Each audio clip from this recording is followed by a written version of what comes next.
জয় মাতা দি। তো এখন মা বৈষ্ণব দেবী দর্শনের পর চলে যাচ্ছি ভৈরব বাবা দর্শনের জন্য। এটা কিন্তু মা বৈষ্ণব দেবীর থেকেও আরো অনেক উঁচুতে আছে, আর তার জন্য কিন্তু অনেকটা চড়াই আমাদের চড়তে হবে। তো পায়ের অবস্থা খুব খারাপ হলেও মা বৈষ্ণব দেবী দর্শনের পর মা বৈষ্ণব দেবীর থেকে কিছুটা আশীর্বাদও নিয়ে নিয়েছি, আর তার জন্য মনের উৎসাহ আর জোর দুটোই কিন্তু আগের থেকে অনেক বেশি বেড়ে গেছে। তো এনার দর্শন না করলে কিন্তু বলা হয় যে পুরো যাত্রাটা অসম্পূর্ণ থেকে যাবে। তাই এই যাত্রা সম্পূর্ণ করতে চলে যাচ্ছি ভৈরব বাবা দর্শনের জন্য।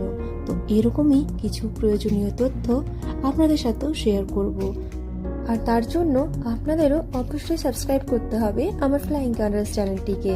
তো চলুন এই সুন্দর ভিউ দেখতে দেখতে এখন পৌঁছে যাব ভৈরব বাবার দর্শনে।